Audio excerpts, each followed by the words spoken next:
Welcome to the Fueling Fire podcast, the first and best nutrition podcast for first responders. We bring in the wellness experts who know the fire service, but can break down the science so that you don't have to. This podcast will help you eat better when you don't have time, money, or energy. I'm Megan Lautz, a civilian dietitian obsessed with helping firefighters boost energy and lose body fat while on shift work without the stress. Let's get into the podcast. Hello, and welcome to the Fueling Fire podcast, where we talk about all things firefighter nutrition. I'm Megan Lautz, a first responder dietitian, and I have another amazing first responder performance dietitian, Diana Nguyen, with me today. Diana, thanks for joining me. Hey, thanks for having me, Megan. Yes, I'm so excited. So we are just going to rip to shreds pre-workout. The pros, the cons. We're not going to be so lame that we're not going to tell you to never, ever do it again. We're going to actually talk about which ones you should consider and what things to maybe not consider. So before we kick into the pre-workout, can you tell everybody a little about your background?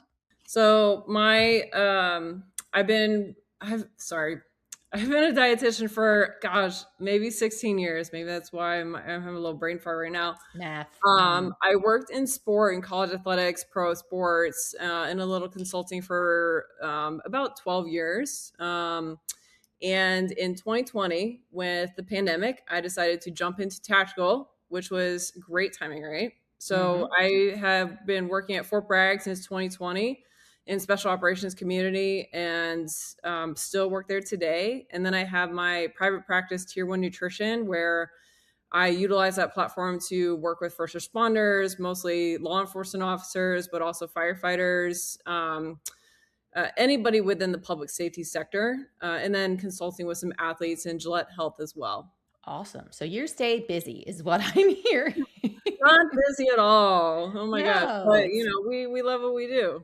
Right. Yeah. So it's fun. Okay. So kind of shifting into the pre-workout piece. So can you kind of describe what a pre-workout supplement is? Some people what do you mean pre-workout? Yeah. So I think everybody kind of has this image when you, it's almost more habitual than it is a thing that will actually help you with what you're trying to actually achieve. And what I mean by that is when you wake up and it's like, okay, I'm going to go get my workout in the morning, or maybe it's in the afternoon or at whatever time. Okay, now I got to have my pre-workout because that's what's going to give me the juice. That's what's going to give me the pump in the gym. Whether you're male, female, doesn't matter. It's kind of that same perception of I need my pre-workout or I'm not going to have a good workout. And then the days when those individuals forget their pre-workout or maybe it runs out, then they kind of perceptually think, you didn't have as great of a workout today, and it's just because I was missing my pre-workout. I need this. So it's this idolized supplement that is extraordinarily popular on the market and very, very well marketed for individuals who feel like they need to find motivation in a bottle. Yeah, I mean, if you put like a really jacked guy or skinny girl on it, it pretty much gets a whole lot of attention. Yeah. I mean, I recently did a presentation on pre-workout supplements, and the first slide I had your stereotypical image of this really jacked, ripped dude, like chugging this pre-workout shake in the gym and then getting a really massive pump. But, I think that a lot of it is placebo effect, really, really good marketing. But we're going to dive into it, and there might be some legitimacy with some of the pre-workouts out there. Yeah, absolutely. So in terms of the supplements in general, what are some concerns or things that people should be looking for to make sure it's hard to say a safe one, right? But it's safer. Right. And I think the first thing to kind of keep in mind is that there really is no zero risk supplement. Every single supplement on the market has some kind of inherent risk. It's just a level of what that risk is. So I'm much more careful with individuals who are regularly drug tested, or if performance and competition is kind of on the line. But the difference between an athlete or Olympic athlete and a first responder is truly the job. I'm not trying to compete for this time. I'm not trying to compete for this win. I'm trying to compete to keep myself and the people around me safe So understanding the real life consequences of not having the alertness, not having the physicality, not having that cognitive performance is real. And I think that's important for all of us to consider. But I think that pre-workouts are something that is gaining interest in research, but they are difficult to research because of that placebo effect that I mentioned. It's really hard to mimic in a lab that feeling of I'm about to go to the gym, I need to get my pre-workout in, and then I'm going to have a great pump. It's really, really hard to mimic that. But it is interesting seeing more literature come out on multi-ingredient pre-workouts because that's typically what a pre-workout is. It's a supplement that has multiple ingredients in it. And many of those ingredients are very similar from supplement to supplement. The dosages might be different. Sometimes it's exactly the same because what we see is that supplement companies will copy each other. And to prevent that from happening, companies will utilize proprietary blends. That is a fancy way for companies to hide ingredients or not give you the specific dose. So it's not going to tell you that there's 1.6 grams of beta-alanine. It's going to give you the list in descending order of what is in that proprietary blend, but it won't tell you how much because that way it prevents that company's recipe from being copied. Right. Well, and you know what I've noticed? So, like, I like to talk about this in my presentations too. Like, you bring up the C4, Yeah. right? Because everybody's doing C4. You can get it at Walmart. That's the one they're Oh, picking yeah. up. Super And like easy. the first one is the first proprietary blend, I guess the energy proprietary blend. And it says next to it, it'll tell you how much of the blend is in there. And it's like 4.9 grams. And it's Mhm. got creatine, I think carnitine, beta alanine, and like right away, if we're supposed the minimum effective dose is 3 to 5 grams of creatine, and I Yeah. think it's 3 to 6 for beta alanine. You can correct me Yeah. if I'm wrong. Then Yeah. like the math ain't mathing for just those two ingredients. No. Yeah, So I think that's a big thing, and also keep in mind, like, proprietary blends are classically underdosed, and that's one of my biggest complaints about pre-workout supplements is that the dosage does not match the ergogenic effect. So, when I, as a performance dietitian, am recommending supplements, I recommend it almost as though I'm prescribing it to you because I wanna make sure that I'm getting the adequate dose that's not gonna waste your money is going to give you what you need it to give you. You know, just like a doctor or pharmacist would recommend a certain dose for you, this is the same thing.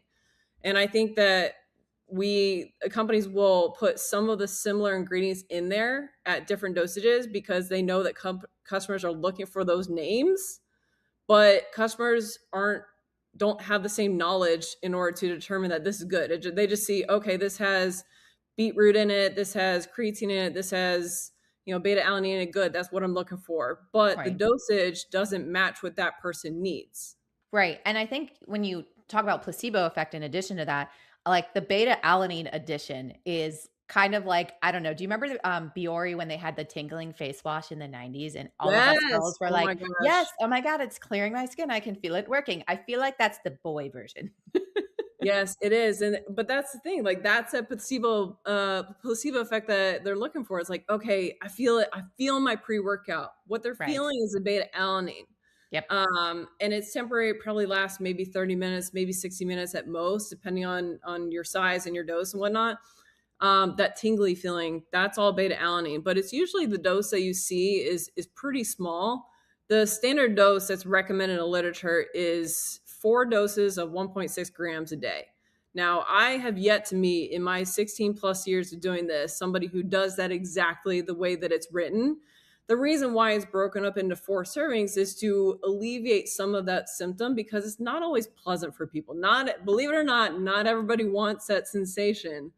So you could easily do 2 doses of 3.2, but the reason why it's 1.6 4 times a day through the literature is just to kind of just mitigate some of that symptom.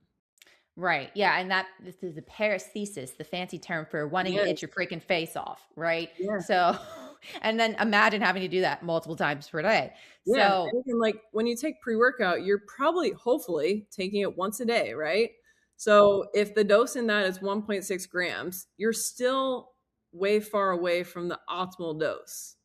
right. But also, and we can kind of get into it in a little bit, but like some of these ingredients that are in these proprietary blends are not acute, meaning the beta alanine will give you that sensation, but it's not going to give you the full effect of buffering the acid base balance in your body for about 2 to 4 weeks. So if I'm really working with an athlete and I want to give them beta alanine because that's what their sport or event requires because they're doing exhaustive exercise repeatedly, and I want to get a little bit more out of them, that might recommend that's the time when I might recommend beta alanine, but I would start it 2 to 4 weeks prior to that event. But Hmm. if you're just taking it randomly in a pre-workout, the only thing you're getting is that tingly feeling. This is not Spider-Man. No, and it can be distracting for a lot of people. So, like, what type of event are you speaking of? Because, like, I'm thinking, like, Mhm. say someone's training for like the firefighter fitness events. I'm blanking on them off the top of my head. Yeah, yeah. Like the challenges and stuff that might only be 10 minutes. Like, what are the lengths of events that like someone would be training for? Anything that would be probably less than 5 minutes. So Okay, I so it's use it like a lot with, sprints. yeah, I use a lot with sprinters or swimmers. So think track sprinters or swimmers who do more sprint kind of mid distance events. Just again, because we need to help to buffer those hydrogen ions to help you perform at a higher intensity longer. Hmm. And it does work.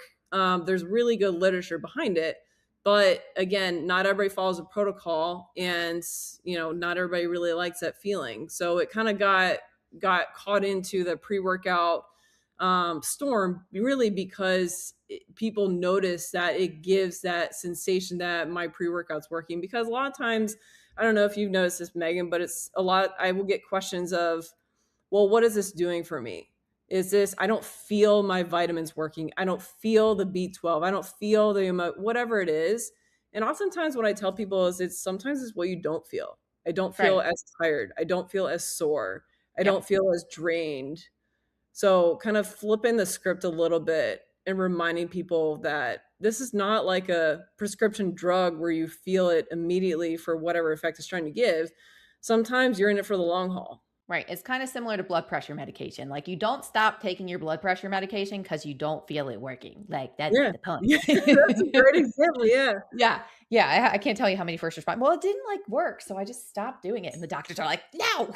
Yeah, You know? exactly, and, the other thing with the medications, medications are approved by FDA, so those Yeah. have been approved by the mar are in the market. The supplement industry does not Rigorous follow that testing. same, yeah, the Rigorous. supplement industry does not have that same regulation with the FDA. The FDA really will step in if things start to go really wrong. If people start getting hurt, sick, or dying, then they will send warnings to these companies. But you guys, this is publicly available information. You can go on the FDA website and look at all the companies that have warning letters to them. Oh, But you're the bored. yeah, like, it happens all the time. And usually, if a company is sent a warning letter, it does take time for that product to be pulled from the shelf. It can happen. Mhm. It has happened. Jack 3D is like the big I was example. going to say, that's I my know, like, favorite that was one. so long ago. Jack's Jack 3D was 3D, the pulled. original. That was the OG, Yeah. naughty supplement right there. Ugh.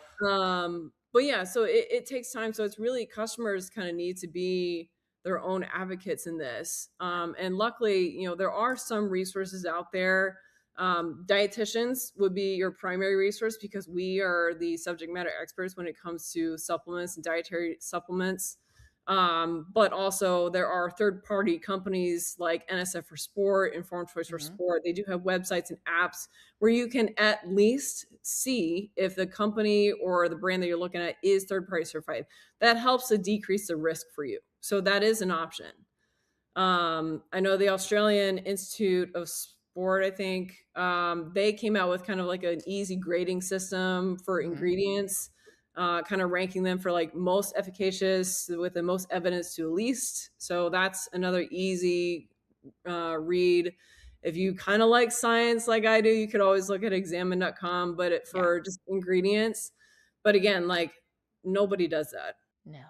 No, and so coming back to third party testing is when a brand pays to send a, depending on how frequently that can vary depending on which one, part of that product or send the product so they can confirm it has ingredients in it that it says it has in it. Right. Um, so it doesn't mean the supplement works though. So I think that's what a lot of people think. It's like, Yes. oh, it's got this label, so therefore it works. That's where Yep. the FTC comes in.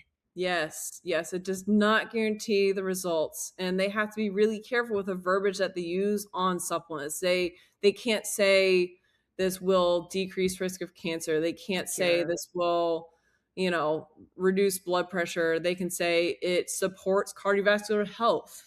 A very roundabout gray way of kind of getting at what it's aiming for.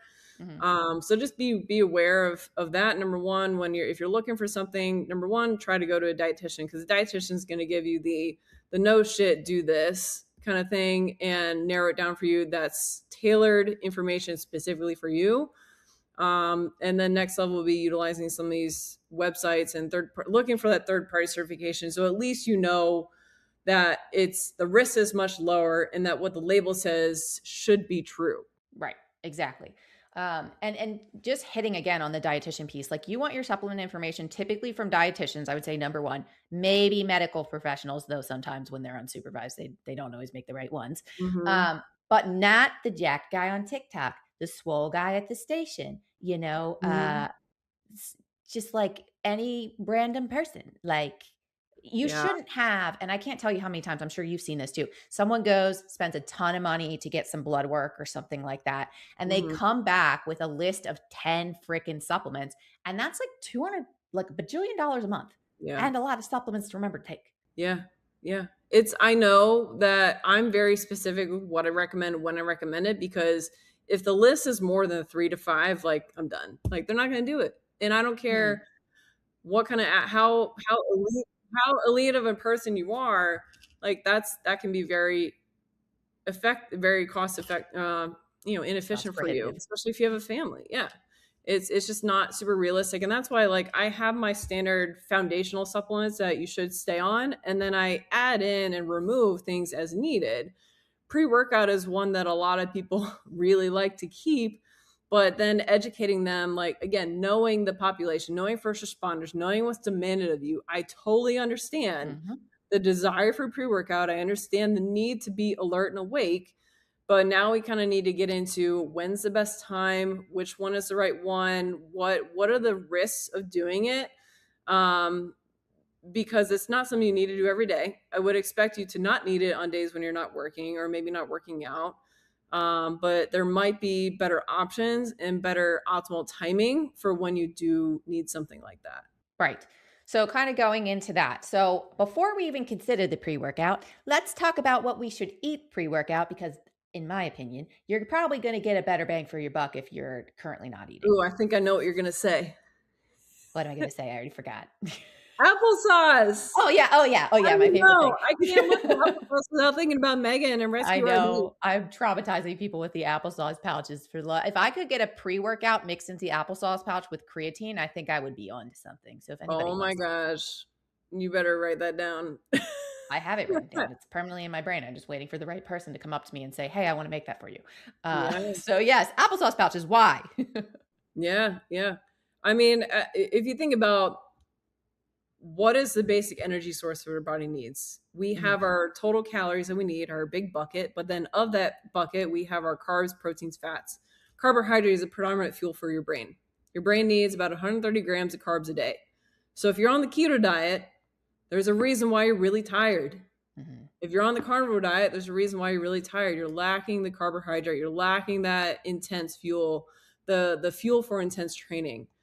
We cannot beat physiology. Our bodies are designed to utilize carbohydrate as a predominant fuel during anaerobic situations, meaning lack of oxygen. So, sprinting, moving very, very fast in very short periods of time. Carbs are king, and it's not going to change. We do not evolve that quick.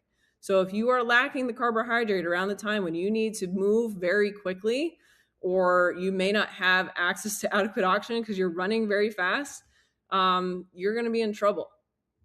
You're Totally. going to be in trouble. And like that I think is more a little bit more relevant for police, but like think about firefighter tasks. So forcible entry Hmm. forcible entry, picking up equipment, ladder raise and extension. A lot of these are quick burst Yeah, exercises, which, yeah, creatine to a degree will help with that.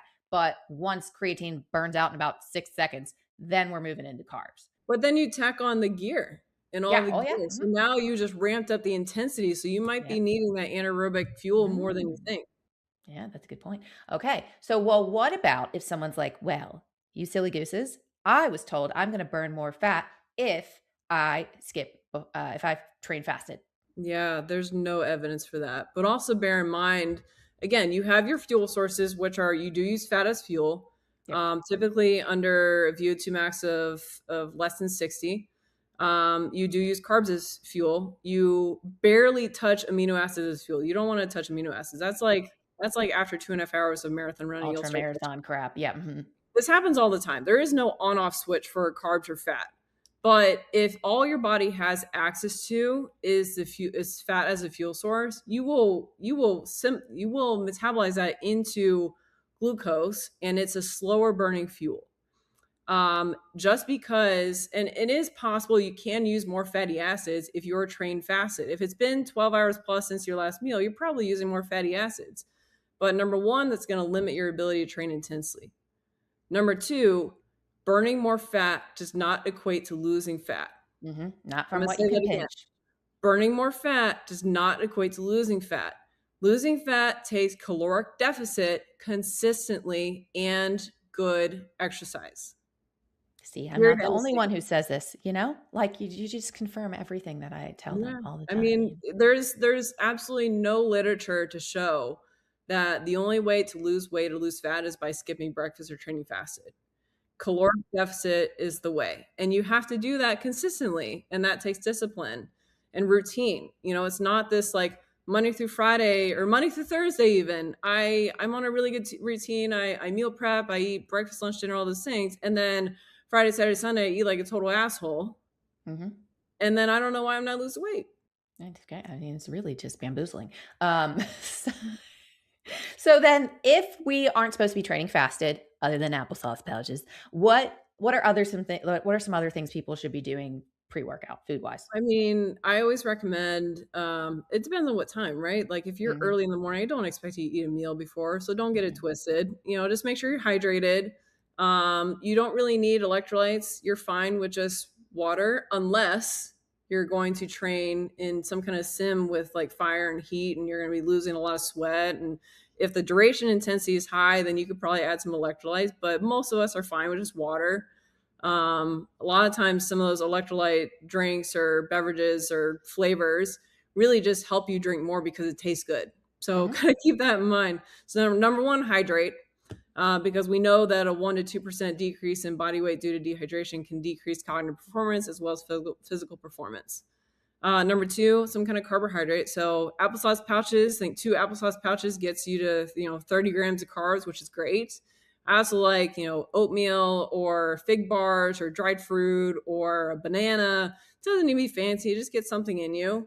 And really, what I tell people is if you don't like eating in the morning, if you're really, really struggling, just be hydrated. You don't have to force something in if you're not doing any intense training. But if you're doing large muscle groups and your training intensity is higher, I highly recommend getting in the habit of having something to eat. Remembering that even if your stomach's empty, that can cause nausea. I think a lot of times people will be like, well, I don't want to eat because I'm going to get nauseous. Well, you're going to get nauseous on an empty stomach too. So you might as well eat. Right. And I think the things that work best, and you can correct me if I'm wrong, like applesauce pouches, they just are super light on the stomach. People, it doesn't bother their, GI. Gatorade, just like full sugar Gatorade, if you really can only just hydrate. Smoothie pouches even sometimes do okay, so some carb because caffeine doesn't provide energy. It just reduces the feeling of fatigue. Is your department struggling with hydration-related injuries, musculoskeletal injuries, or just your first responders drinking way too much caffeine? Then you may want to consider having a dietitian come out to provide some sort of in-service, training, or even food demo to your first responders to help them make better choices on shift, pretty much by the next shift. So if you don't know me, my name's Megan. I'm a civilian dietitian that specializes in first responders, and I spent the past 8 years, almost 9 years, obsessing over the first responder lifestyle and the specific challenges that first responders face when trying to eat better. And while you might think like, yes, it'd be cool if our first responders eat better, but like, what does that mean from a return on investment standpoint for my department? Often bringing out a dietitian for a presentation, workshop, or even some target solutions trainings or whatever learning management system that you have can make a difference in hydration related injuries, musculoskeletal related injuries, especially for those who are not fueling appropriately prior to trainings, drills, or the academy. And then also caffeine related issues. So improving energy levels often leads to better performance, both mentally and physically on the job. And with my presentations, whether it's Fueling Fire, my workshops, Quick Bites, which are trainings that can be uploaded into Target Solutions. They're about 10 minutes long, so perfect for that first responder attention span.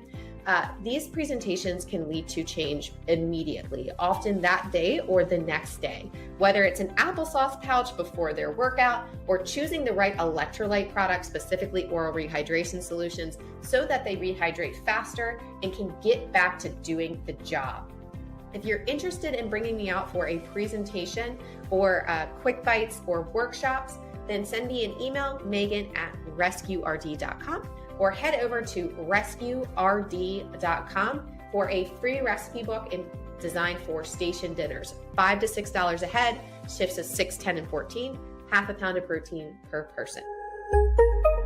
Right. And you can have your applesauce pouch and caffeine for all I care. I think it's great. I mean, I have coffee almost every morning. It's part of the morning routine, which is totally fine. I generally, when it comes to before training, I always talk about having some kind of food if possible.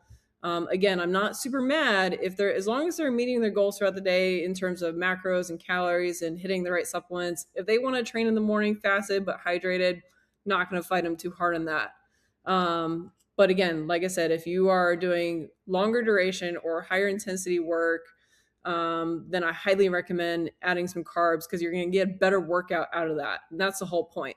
Totally. But when you start with pre-workouts and no fuel, as you alluded to, you're getting the caffeine because really that's what people want out of pre-workout. They want the buzz and they want the caffeine. That's really what it seems to be. And they want the neon green color. It's like if your pre-workout is not on the rainbow spectrum, it means it's good, right? That's like the thought process that I hear all the time. It's almost like a cultural joke.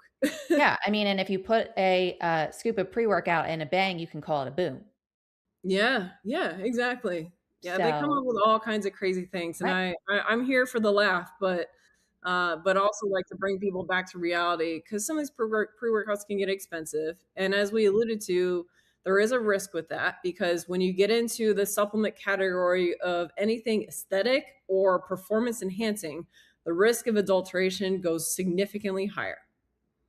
Significantly higher. So if it works, like the old saying, like if it works, it's probably not the right thing for you. It's a big red flag. If you suddenly drop 10 pounds because you started taking this thing, that's kind of a red flag. If that's the only thing that changed, there might be a little something else in there that shouldn't be in there that could cause harm. But again, like what people are chasing is the illusion of energy, which is the wakefulness and the buzz. Right. So if they're chasing that caffeine wise, like what are we looking, how much caffeine can we do? Because I know you're not anti-caffeine. Oh no, love me some caffeine. But I would tell you, like the ergogenic dose of caffeine is only about 150 to 200 milligrams, and that's like probably half of what most energy drinks have. I think the standard energy drink is like 218 milligrams or so. Pre-workout about the same. And one thing to keep in mind is that pre-workouts, when you look at the container of your pre-workout, it might say caffeine, but then there are also many other names for caffeine. And so you might not be getting the full picture of how much caffeine's in there because it could say caffeine and then it could say a different name for caffeine and then it could have green tea extract. So when you add that together, what you thought was 215 milligrams of caffeine is now 420 milligrams of caffeine. And that's why you start to feel your heart kind of pounding out of your chest, your blood pressure rising. Like that's when we start to have some real concern. And that's again why we go back to having third-party certified, well-formulated pre-workouts where every ingredient is individually listed and there's no proprietary blend. Yes, or if it's individually listed, it has exactly how much in the Yes. proprietary blend, which there are very few brands that will do that because they'll just say, "Oh, it's a marketing thing. We don't want people stealing our, you Mhm. know," Mhm. well, which I get, but it just it's same thing with the greens powders. They just pull the wool over your eyes. Now with that caffeine, so sometimes I'll get people saying, "Well, what about I think it was like 3 milligrams per kilogram, like Yeah. those." Mhm. Yeah, what do you think about that? I think 3 to 6 milligrams per kilogram is typically what the standard recommendation is, and I always emphasize that because I might be talking to a group where I have a 5'7", 155 guy, and then a 6'3", 240-pound guy. If I give them the same dose of caffeine, it's going to affect them differently. Mhm, Not only because of genetic differences, but because of just sheer size. There's more of you. mhm. So I always try to go back to milligram per kg to make sure that I'm more effectively giving that dose. Now, bear in mind, any caffeine that goes through your GI tract, whether it's a pill, a powder, or beverage, takes about 45 to 60 minutes to take effect. So you got to do a little backwards math. So if you're working out at 6 a.m., optimal dosing is around 5 a.m. Because if you take that pre workout at 6 a.m. during your workout, you're actually not getting the full effect until you're almost done with your workout. So if you're a Yeah. guy who's going on, or trying to get off night shift and you want to work out at 3 a.m. and then try to go to bed at 6 a.m., but you get your pre workout at 2 a.m., you're going to be awake for a while. It's going to be hard to fall asleep. And now we get into the sleep cycle where you took your caffeine too late in the day or you took your pre workout too late in the day. Now you have trouble falling asleep. Now you're not getting good quality sleep. So you wake up the next day still really tired. So you rely on more caffeine, and then the cycle continues over and over and over again until you just run yourself into the ground. Till the end of time, pretty much. Yeah. What about if it doesn't go through the GI tract? Because I'm sure you've seen the pre-workout or the Mhm. coffee pouches and, like Yes, they're dangerous. I actually really love the military gum, the gum that they get in the MREs. And you can start to see this in some of the stores. I've seen them in Target and whatnot, where you could dose caffeine via just gum. That'll take about 10 minutes to take effect. So if Mm. I'm about to take a call and I'm like starting to zone out, I might pop one of those in my mouth and then go. They probably don't taste as great, but it works much faster than if you were to drink it. Now, the only concern I have with that is how many you can restrict yourself to. Yes. So bear in mind, it's easy to overdose on caffeine if you're taking a pill or maybe gum. If you're looking at 100 milligrams caffeine per 2 pieces gum, but you keep popping them in your mouth, like that's something that will add up very quickly. And then you start to get diminishing returns. And think Mhm. about whether you're law enforcement or firefighter. If you start to get the jitteriness, the heart pounding out of your chest, the flushiness, all those things, the mind racing, the anxiety, it's going to be really difficult to truly focus on the task at hand. Right. And Right. then it starts to get dangerous. Yeah, and it can impact shooting accuracy as well, Oh, right? 100%, Yeah. 100%. Or like tasks that you're really trying to focus and be accurate on. I think you do dumb things faster. Does that sound right? That's Yeah. yeah, where did I hear that? I've heard And that Annette before. says it a lot. Yeah, that's where I heard it. Thanks, Yeah. Annette. Yeah. Do dumb things faster, which they're not always doing the not dumb things to begin with, so it's already concerning if they're doing it Yeah. faster. So Um, it's great, but just kind of bearing in mind that it's not a benign supplement that you can just like take whenever. You kind of have to do no. a little bit of math on that. Yeah, and double scooping is frowned upon? Again, if you're of a certain size or if that's over the dose, then it's probably frowned upon. But again, like Yeah. think about that's when you have to really look at your pre-workout and make sure that the label is true and do the math. So if you're doing 2 to 3 scoops a day, what is that giving you? And then if you're doing that, but also doing coffee, and then you have a bang in the afternoon, how much caffeine are you consuming on a daily basis? And then compare that to your sleep, because I imagine you might be accustomed to caffeine at that level, so you may not feel any issues going to sleep, but I promise you it is affecting your sleep. Mhm. And that's something that is is pretty consistent with the people that I see. They're like, oh, I can fall asleep just fine after drinking an espresso or whatever. but every time, no fail, like their REM sleep, their deep sleep is affected. Absolutely. Okay. So with that, like typically people are trying to do more. So like you do one scoop and then that works for a while and then you start to get this tolerance. Mhm, So mhm. what do we do if we start building up a tolerance to something like pre-workout or just caffeine in general? Yeah, I like to recommend people cycle on and off pre-workouts or caffeine, and what I mean by that is not like a steroid, but on the days when you don't need it, on the days when you don't have to wake up early or stay up late or go to work, then don't take it or take less or choose something an alternative, and that way it decreases your caffeine tolerance so that you can have the same effect of caffeine at a lower dose without having to continuously raise the bar. Yep, that makes sense. Okay. So obviously caffeine's in the pre-workout, right? Well, that most of them. What Mhm. about non-stim? Yeah, so there are some non-stems out there, and you're kind of getting into like the mushroom type Mhm. pre-workouts, and there are some out there. They're much more earthy, so they're not for everybody, but it is a good alternative. And you're starting to see this in like mushroom coffee. Um, but also some of these non-stems would have some of the other ingredients that I look at. Let me pull one up. Um, Still gonna have beta-alanine. You're gonna get into your nitric oxide products, so like citrulline or arginine or beetroot, straight up beetroot. This is gonna cause vasodilation, so better blood flow to muscles. So it's not gonna be energy per se, but it just helps with and it can also help with blood pressure too in many cases. But these are ingredients that are known to help with performance because it helps with blood flow and oxygen is carried in your blood to your muscle. Mhm. And then you also see taurine and tyrosine. Tyrosine is one that I actually really like. There's good literature, tyrosine and special operations soldiers under stressful conditions because it helps increase dopamine.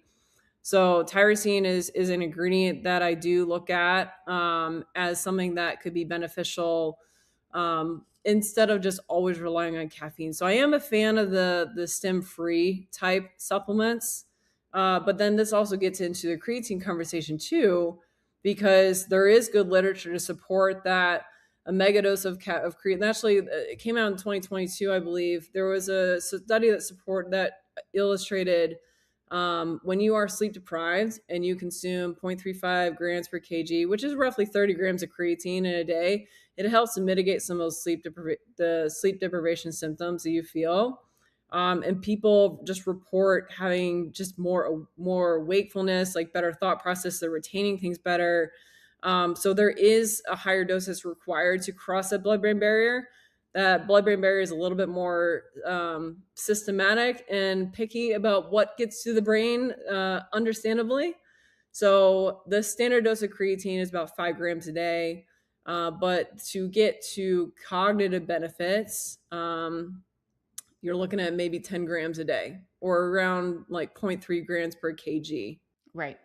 Yeah, much higher doses than what's going to be in a pre-workout. You would have to supplement that separately. Yeah. So I love creatine for cognitive health, but also it has many other benefits. And then, of course, for just helping give your brain energy. That's one of the primary things that I focus on with cognitive health or first responders. If they're looking about pre workouts, asking what your true goal is. Obviously, the goal is the pump most times, but also how can I help your brain work better? Giving your brain those ingredients that it needs through food, through carbs, through hydration, through creatine. Creatine is a nutrient. We get it from meats and seafood, but you don't get that 5 to 10 gram dose when you eat food. Yeah, absolutely. So kind of just rounding things back out. Uh because like as dietitians, we can nitty gritty like know exactly how much of each little piece and each little ingredient. But like if I don't want to think about all that, like what brands would you consider for pre-workout? So again, like almost all the brands that I recommend are third party certified. So either NSF for sport or informed choice for sport. And then I look at the ingredients. So like the Vega pre-workout energy has 200 milligrams caffeine. I want to make sure that I'm not getting any additional caffeine than what I need. And I look at, again, does it hit those other marks? Does it have some kind of nitric oxide agent? Does it have beta-alanine at the appropriate dose? Does it have L-theanine is another one that I really like including because it is a non-amino acid that's found in green tea, but when combined with caffeine, it can actually help with cognitive performance better than caffeine alone. And it kind of helps give you that calm energy, is how I explain it. But bonus, it also helps with sleep when you take it separately at night. So L-theanine is just another strategy. Again, there are many other things that are coming out that are in support for cognitive energy and just overall energy that aren't just caffeine. So Right. Vega is one, Gnarly with GNARLY. Sports Nutrition is third party certified. They have a good one that has citrulline, BCAAs, caffeine. Uh, Ginseng is actually, there's some ginsengs, the Asian ginseng can help with cognitive performance. So there are other ingredients that can be beneficial. And then Stim Free, the Transparent Labs has a Stim Free one, so one without caffeine that I like. Thorn obviously has the mushroom kind of based pre-workout elite. So that one has some pretty good ingredients as well, some antioxidants. And then Clean Athlete, Clean with a K, has a good pre-workout. And again, all these pre-workouts that I just listed have their supplement facts label specifically listed out with the dose, with the nutrient, or with the supplement. And so there's no proprietary blends in any of them. Perfect. Yeah, so you can see all the ingredients. Yeah. So it doesn't eliminate all risk, as mentioned before, but it Mm-hmm. helps reduce that overall risk, or at least you can see if it's going to be effective. Um, Mm-hmm. so this has been awesome. I'm very excited to now have an only pre-workout podcast. But where can people find you if they have questions or want to follow you on social media? Oh, yes. You can find me at Diana Sports RD on Instagram. That's where I try to post all my nerdy stuff. You can also find me on LinkedIn, just Diana Nguyen. And happy to connect with anybody, answer any questions. I know there's probably a lot more we could talk about, but I think the Yeah, biggest thing is understanding why you're taking a pre-workout. Is your nutrition on point? Are you kind of meeting that foundational nutrient need or energy need for the goal that you have? And then timing the pre-workout appropriately so it doesn't give you that negative effect. And then make sure you're safe, of course, by making sure it's third party certified and hopefully run through a dietitian. perfect. Okay. And you said at Diana Wynn on That's Instagram, Diana, yeah. at Diana Sports Diana RD. Sports RD on Yeah, Instagram and just Diana Wynn on LinkedIn is great. LinkedIn. Happy Perfect. to chat with anybody. Okay. Well, thank you so much for joining me today. This was perfect. Yeah, thanks, Megan.